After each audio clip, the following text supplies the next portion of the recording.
Hello students and welcome back to my channel. आज हम लोग डिस्कस करने वाले हैं रेस्पिरेशन प्रोसेस को and mainly from the plant physiology. This chapter is very important. Why it is very important? क्योंकि इस चैप्टर में आप देखोगे the breakdown of glucose in the process glycolysis, similarly the oxidation or the further breakdown of the product of glycolysis, that is pyruvic acid, into the Krebs cycle, which combinedly मैं glycolysis and Krebs cycle दोनों की बात कर रहा हूं, which releases ATP। and ये जो पूरा ATP का फॉर्मेशन है ये होगा इलेक्ट्रॉन ट्रांसपोर्ट सिस्टम में, which is again a part of mitochondria। तो इस चैप्टर में बहुत कुछ है पढ़ने के लिए। प्लांट फिजियोलॉजी का one of the most important chapter, and इस चैप्टर के स्टार्ट हम या इस चैप्टर का बेसिक हम लोग अभी डिस्कस करने वाले हैं। तो प्लांट रेस्पिरेशन में सबसे इंपॉर्टेंट चीज क्या है? What is respiration? रेस्पिरेशन आप क्लास 10th में भी पढ़ के आए हो in the chapter life process, या अगर आप आईएससी बोर्ड में हो तब भी आपने रेस्पिरेशन का बेसिक आइडिया तो लोअर क्लासेस में लिया है। आईएससी में शायद क्लास 9th में है। अगर मैं रेस्पिरेशन की बात करूं, the process is directly related to the breakdown of organic compound. Okay, breakdown of organic compound. अब इंपॉर्टेंस क्या है? Why oxygen and why the other processes are involved in the breakdown of organic compound? क्यों सब कुछ इसी पे आके रुक जाता है कि हमें ऑर्गेनिक कंपाउंड को ब्रेक करना है? थिंक, मैंने भी कहा था कि इसमें चाहे ऑक्सीजन इन्वॉल्व हो या ऑक्सीजन इन्वॉल्व ना हो, प्रोसेस में हम लोग एक ही चीज पे टारगेट कर रहे हैं, ऑर्गेनिक कंपाउंड का ब्रेकडाउन। और यहां पे ऑर्गेनिक कंपाउंड, अगर मैं सेल की बात कर रहा हूं, सेलुलर लेवल की बात कर रहा हूं, तो जो 3 मेजर ऑर्गेनिक कंपाउंड हैं उसमें नंबर 1 इज कार्बोहाइड्रेट, नंबर 2, क्योंकि हम लोग सिर्फ प्लांट फिजियोलॉजी की बात कर रहे हैं तो मैं प्लांट्स के एस्पेक्ट्स पे ही ज्यादा फोकस करूंगा, proteins, and number 3 is lipids. Okay, अब इन कंपाउंड को ब्रेक करने के लिए नंबर ऑफ प्रोसेस हमारे पास है, या नंबर ऑफ प्रोसेस डायरेक्टली मैं कहूं तो प्लांट के पास है, बिकॉज हमारे पास तो सिर्फ पढ़ने के लिए है, बट प्लांट के पास ये सारे प्रोसेसेस कैसे ये एक्शन परफॉर्म करेंगे ये हम लोग डिस्कस करेंगे। बट अल्टीमेटली होगा क्या, चाहे आप कार्बोहाइड्रेट को ब्रेक करें या प्रोटीन को ब्रेक करें या लिपिड्स को ब्रेक करें, एनर्जी का लिबरेशन होगा। एनर्जी का लिबरेशन होगा मतलब एटीपी का फॉर्मेशन होगा। बस समझ में आ रही है आपको? अब इस टॉपिक पे एक चीज तो समझ में आ गई कि हम ब्रेकडाउन की बात कर रहे हैं for the energy liberation, and ये जो एंटायर प्रोसेस है, ये प्रोसेस ऑफ ब्रेकडाउन जो है ये होगा विद इन सेल।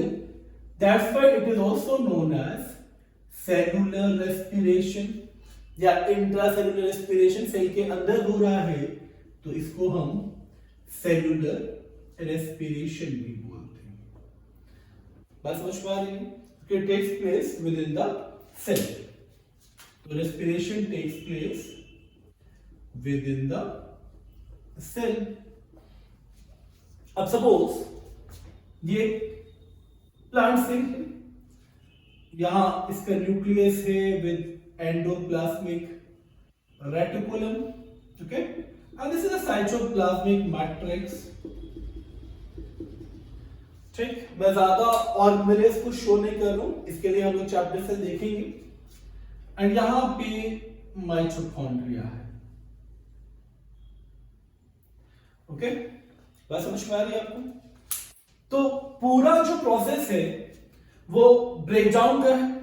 तो ब्रेकडाउन 2 इंपॉर्टेंट साइट्स पे होगा। The first sight is cytoplasm. तो सेलुलर रेस्पिरेशन में जो ब्रेकडाउन होगा उसमें फर्स्ट साइट इज साइटोप्लाज्म।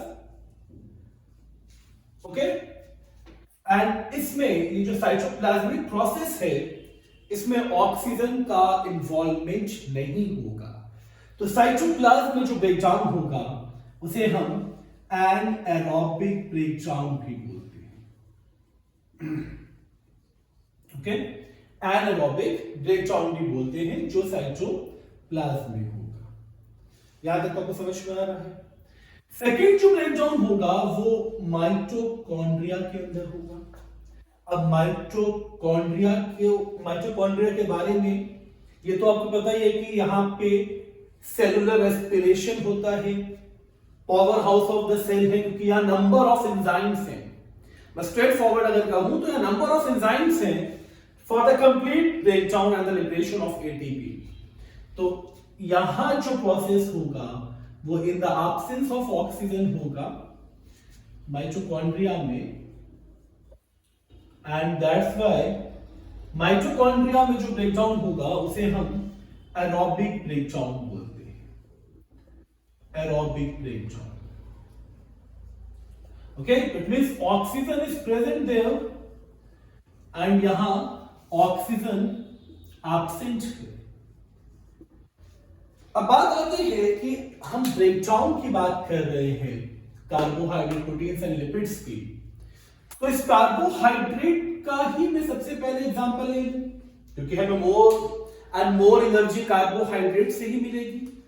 आप अगर इसको 11th में पढ़ रहे हैं या इसको आप नीट की प्रिपरेशन में पढ़ रहे हैं या उससे भी लोअर आ जाए, 10th में आ जाए, उससे लोअर क्लासेस में आ जाए, तो एक चीज कार्बोहाइड्रेट के बारे में आपने पढ़ी है। क्या पढ़ा है? क्या पढ़ा बताइए? कार्बोहाइड्रेट को ही एनर्जी यील्डिंग फूड बोला जाता है ना। लाइक प्रोटीन्स को बिल्डिंग ब्लॉक्स बोला जाता है, फैट को रिजर्व फूड भी बोला जाता है, सेम कार्बोहाइड्रेट को एनर्जी यील्डिंग फूड बोला जाता है। तो कार्बोहाइड्रेट का ही ब्रेकडाउन हम लोग मिल डिस्कस करेंगे। बात समझ में आ रही है आपको? एंड ये जो कार्बोहाइड्रेट का फॉर्मेशन होता है, जो इससे जस्ट पहले प्रोसेस चलता है प्लांट में, या इसी के पैरेलल भी आप कह सकते हैं इस प्रोसेस को, वो है फोटोसिंथेसिस। एंड फोटोसिंथेसिस में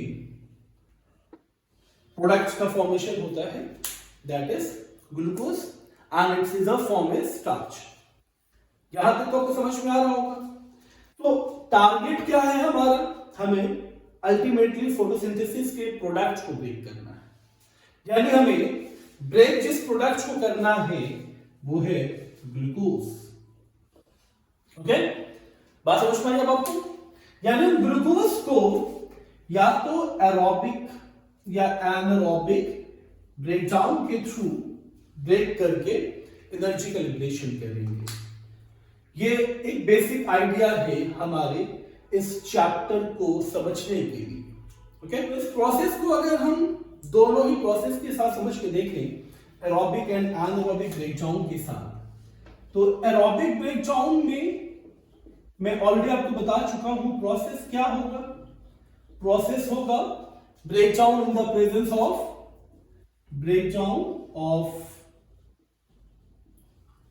organic molecule in the presence of oxygen, okay, and anaerobic में क्या होगा? यहाँ पे anaerobic ब्रेकडाउन की अगर बात करें तो यहाँ पे ब्रेकडाउन ऑर्गेनिक सब्सटेंस का absence of ऑक्सीजन में होगा। तो in the absence of oxygen, बात समझ में आ रही है आपको? आ रही है ना? तो साइड तो हम लोग देख ही चुके हैं। अब बात करेंगे इस प्रोसेस की जो एनारोबिकली होगा for the breakdown of glucose. Okay, तो एनारोबिक रेस्पिरेशन में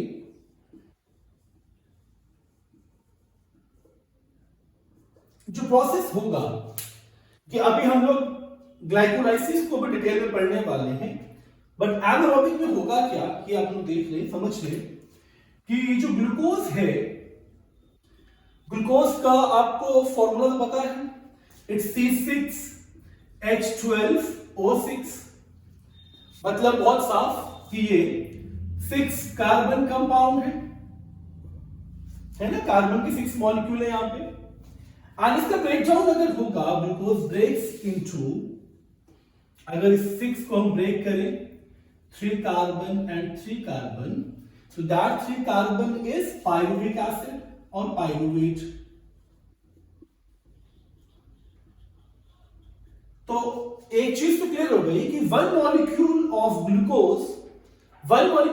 glucose breaks into 2 molecule of 3 carbon compound, that is pyruvic acid. बात समझ में आ रही है आपको?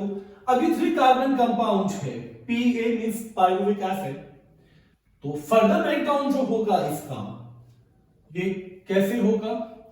3 carbon breaks into 2 carbon and 1 carbon, okay. And ये 2 कार्बन जो है ये प्रोडक्ट बनेगा C2H5OH, ये हो गया आपका एथिल अल्कोहल। इस प्रोसेस को हम फर्मेंटेशन बोलते हैं, जो ईस्ट में कैरी होता है। ईस्ट को बेकर ईस्ट भी बोला जाता है, सैक्रोमाइसिस क्यूवाइसिया। तो यहां पे फॉर्मेशन होगा एथिल अल्कोहल का, ओके।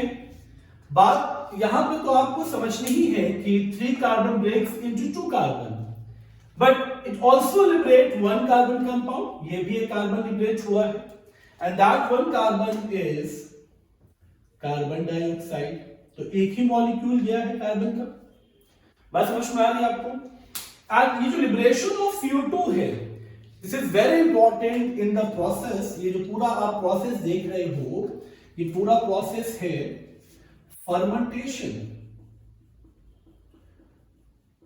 एंड फर्मेंटेशन में एक बहुत इंपॉर्टेंट चीज क्या है, मैं एग्जांपल की बात कर रहा था, यीस्ट या baker yeast, saccharomyces mainly, saccharomyces, okay.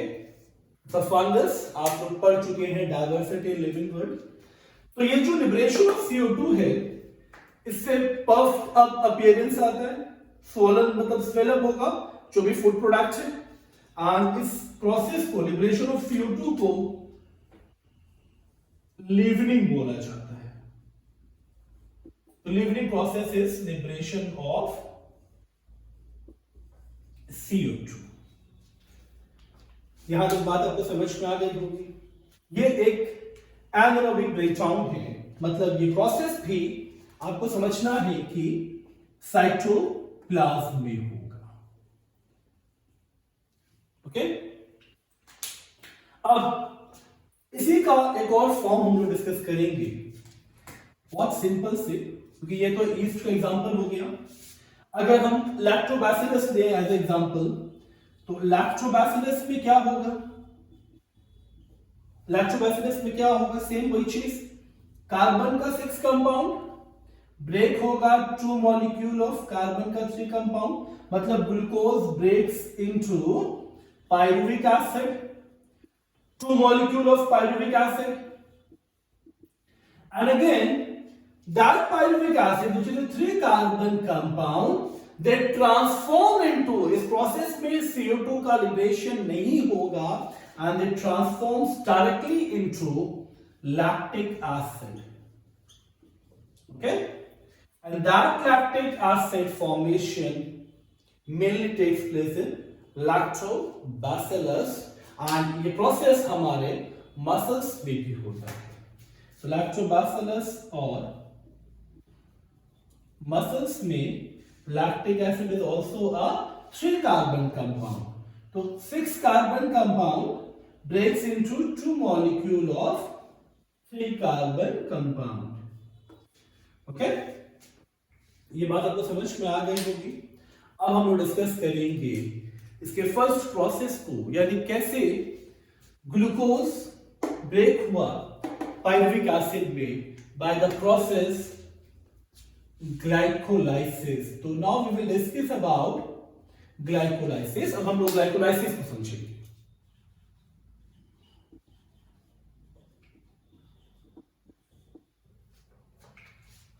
तो in glycolysis 1 molecule of glucose broken down into 2 molecule of pyruvic acid। तो एम को हम पहले से डिस्कस करते आ रहे हैं कि 1 molecule of glucose one molecule of glucose broken into two molecule of pyruvic acid. Okay, 2 molecule of pyruvic acid. Number 2, ये भी अंडरस्टूड है, ये anaerobic breakdown है, तो takes place in the cytoplasm. So it takes place in cytoplasm as anaerobic breakdown. तो ये anaerobic breakdown का process हो गया, साइटोप्लाज्म में होगा ये. Okay, and third, the series of reaction or the steps of the entire reaction has been given by 3 important persons. The name of those persons are, okay, Amberden,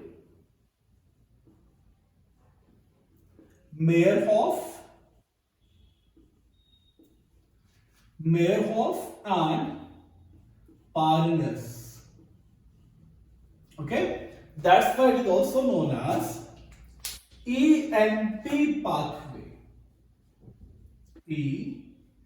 EMP pathway.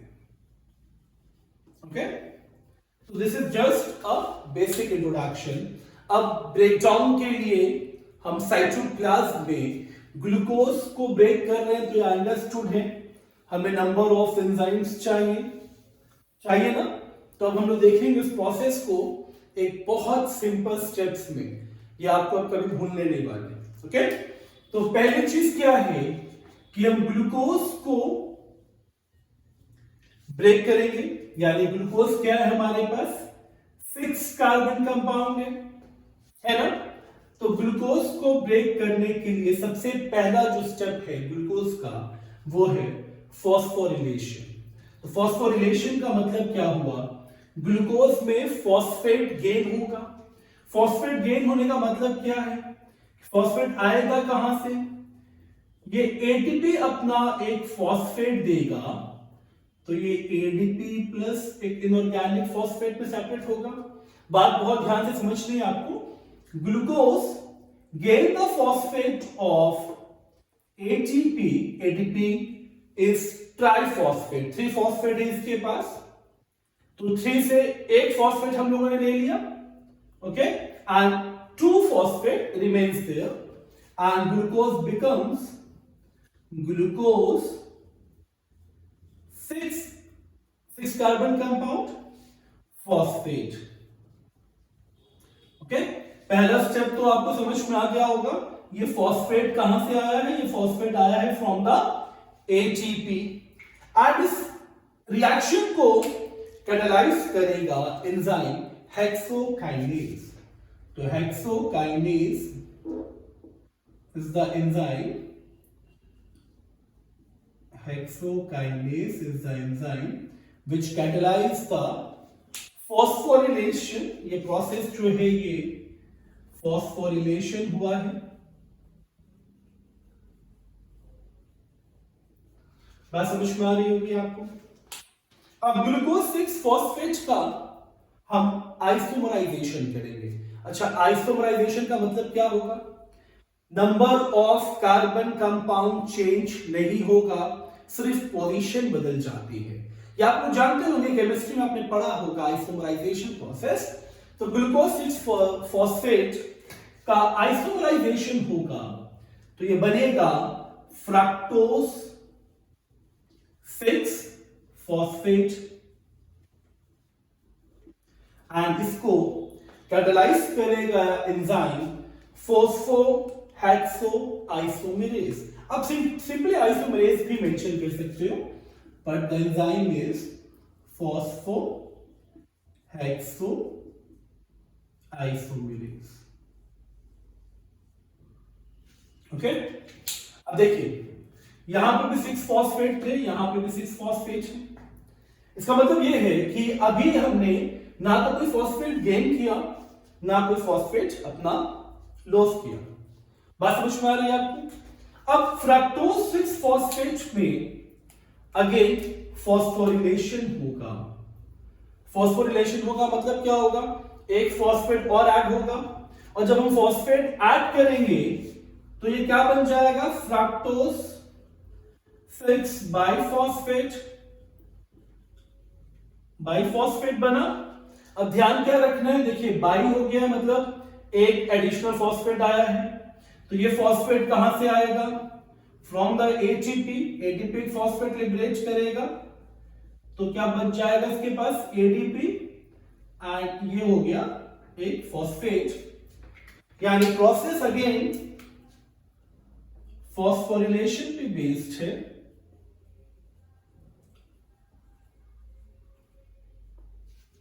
And इसमें जो enzyme काम करेगा वो है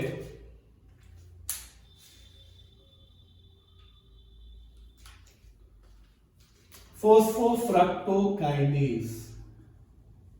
फोस्फोफ्रक्टोकाइनेज, बात समझ में आ रही है आपको। तो fructose 6 phosphate break gain phosphate, it becomes fructose 6 biphosphate। Clear ना। तो ये जो एडिशन हुआ है फॉस्फेट का वो भी एटीपी से हुआ है। अब क्या होगा, ये फ्रक्टोज 6 जो बाइफॉस्फेट है ये ब्रेक होगा इनटू 2 कंपाउंड और 2 मॉलिक्यूल ऑफ 3 कार्बन कंपाउंड, ठीक है। तो ये जो ब्रेकडाउन होगा ये होगा dihydroxy acetone phosphate and phosphoglyceraldehyde, okay, both are 3 carbon compound। मैं इसकी फुल फॉर्म भी मेंशन कर रहा हूं ताकि आपको ये भूले नहीं। Dihydroxy acetone phosphate, okay, and this one is phosphoglyceraldehyde,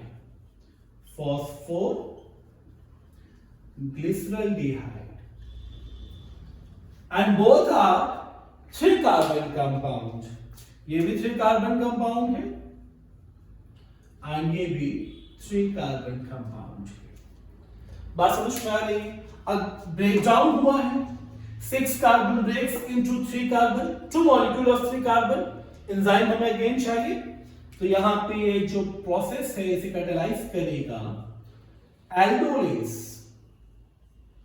okay, aldolase. And ये जो प्रोडक्ट है इसमें भी बहुत इंपॉर्टेंट चीज आपको समझनी है, इनका भी आइसोमराइजेशन होगा, यानी डाइहाइड्रोक्सी एसीटोन फॉस्फेट भी फॉस्फोग्लिसरॉल्डिहाइड बन जाएगा। तो ये साइक्लिक इवेंट यहां से अब ये 2 स्टेप्स में होगी, मगर हम एक ही स्टेप को ही समझेंगे इस प्रोसेस को समझने के लिए। तो प्रोडक्ट हमारे पास जो आया है after the breakdown of fructose 6 biphosphate is phosphoglyceraldehyde. अब फॉस्फोग्लिसरॉल्डिहाइड भी फॉस्फेट गेन करेगा, यानी एक और फॉस्फोरिलेशन होगा, बट ये जो फॉस्फेट गेन करेगा वो करेगा बाय फॉस्फोरिक एसिड। तो H3PO4 phosphoric acid, okay, phosphoric acid. Process कौन सा हुआ, प्रोसेस हुआ अगेन फॉस्फोरिलेशन, प्रोसेस हुआ अगेन फॉस्फोरिलेशन, एंड प्रोडक्ट क्या बनेगा, जब फॉस्फोग्लिसरॉल्डिहाइड में आप फॉस्फेट ऐड करोगे तो ये बनेगा बाइफॉस्फोग्लिसरॉल्डिहाइड, बाइफॉस्फोग्लिसरॉल्डिहाइड। बात समझ में आ रही है। और ये जो गेन ऑफ फॉस्फोरिक एसिड है, जो फॉस्फोरिलेशन है, ये होगा in the presence of enzyme enolase, okay. तो हमारे पास प्रोडक्ट है अगेन 3 कार्बन कंपाउंड बाइफॉस्फोग्लिसरॉल्डिहाइड। अब इस बाइफॉस्फोग्लिसरॉल्डिहाइड का हम डिहाइड्रोजनेशन करेंगे, मतलब हम इसके हाइड्रोजन को रिमूव करेंगे। प्रोसेस क्या हो रहा है हमारे पास, डिहाइड्रोजिनेशन। डिहाइड्रोजिनेशन होगा तो एंजाइम कौन सा चाहिए, डिहाइड्रोजिनेस, मतलब हाइड्रोजन रिमूव होगा।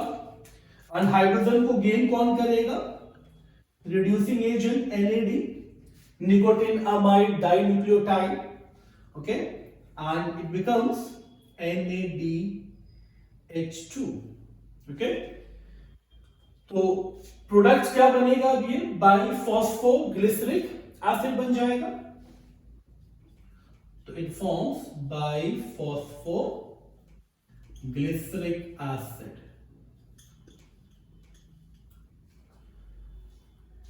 अब बाइफॉस्फोग्लिसरिक एसिड से मैं इसको थोड़ा सा इस तरफ शो कर रहा हूं। बाइफॉस्फोग्लिसरिक एसिड से हम फॉस्फोरस को रिमूव करेंगे तो क्या होगा, यहां पे ADP फॉस्फेट को गेन करेगा ना, आज क्या बना लेगा ये गेन करके ATP।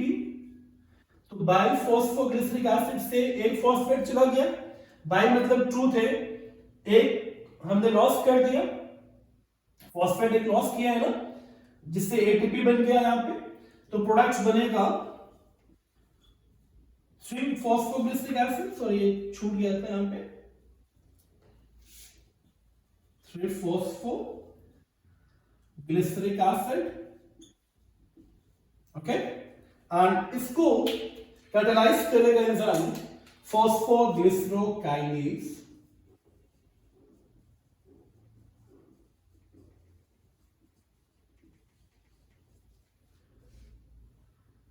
अब क्या होगा, अब ये 3-फॉस्फोग्लिसरिक एसिड जो है ये 2-फॉस्फोग्लिसरिक एसिड में चेंज होगा। 3 से 2 का मतलब समझ रहे हैं हम, पहले थर्ड कार्बन पे फॉस्फेट अटैच था, अब 2 पे आ गया, मतलब इसका पोजिशनल जो आइसोमर है वो चेंज हुआ है। तो ये 2-फॉस्फोग्लिसरिक एसिड में चेंज होगा, ओके। एंड यहां पे एंजाइम एक्ट करेगा फॉस्फोग्लिसरोम्यूटेज,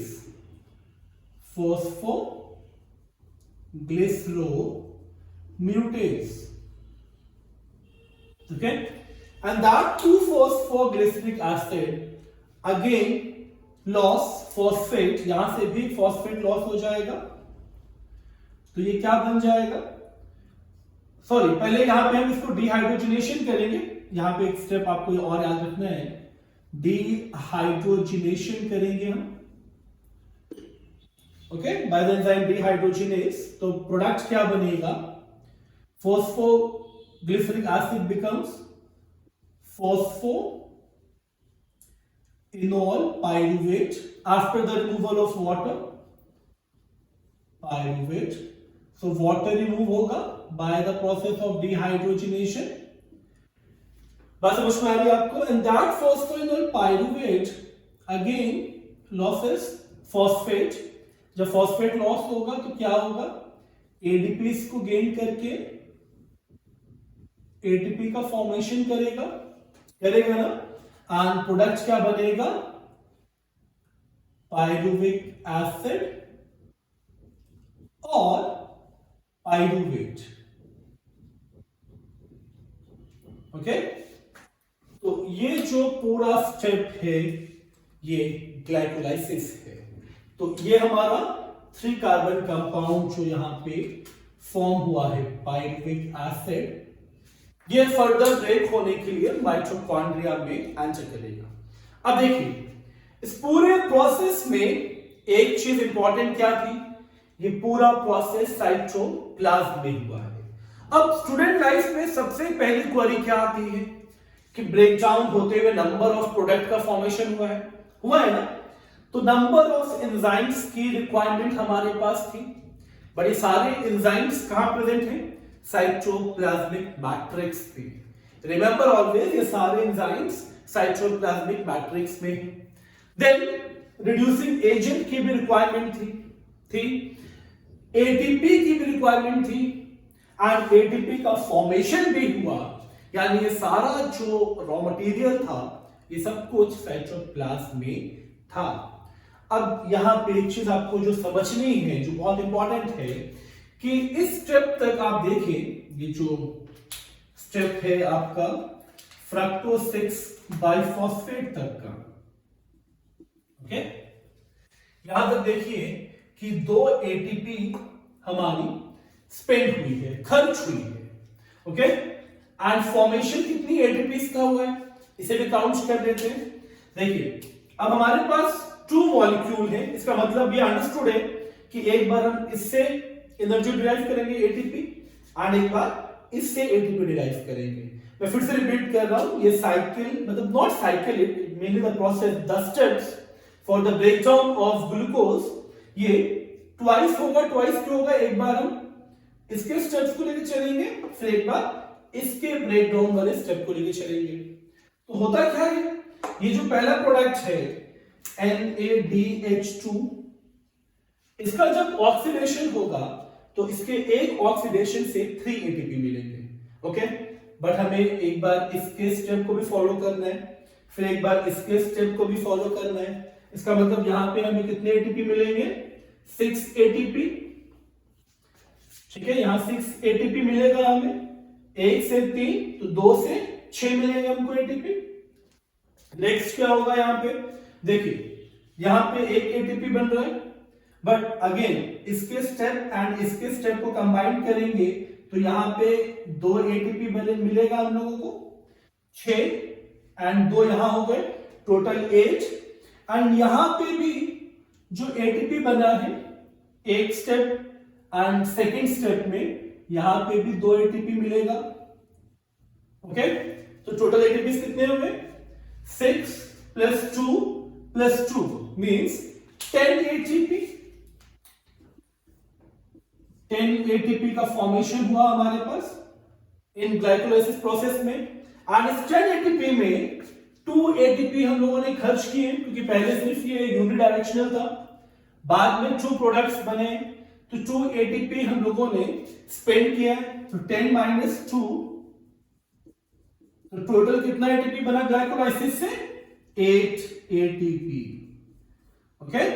तो दैट्स व्हाई इस स्टेप के ऊपर मतलब फ्रक्टोज 6 बाइफॉस्फेट तक जो स्टेप्स आप देख रहे थे, इसको एनर्जी कंज्यूमिंग फेज बोलते हैं। एनर्जी कंज्यूमिंग, यहां एनर्जी कंज्यूम हो रहा है, ओके।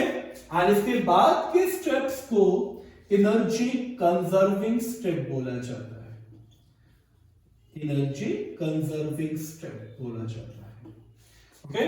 तो ये आपको बहुत अच्छे से समझना है ग्लाइकोलाइसिस के सीक्वेंस या स्टेप्स को for the breakdown of glucose and for the liberation of pyruvic acid और पायरुवेट, ओके।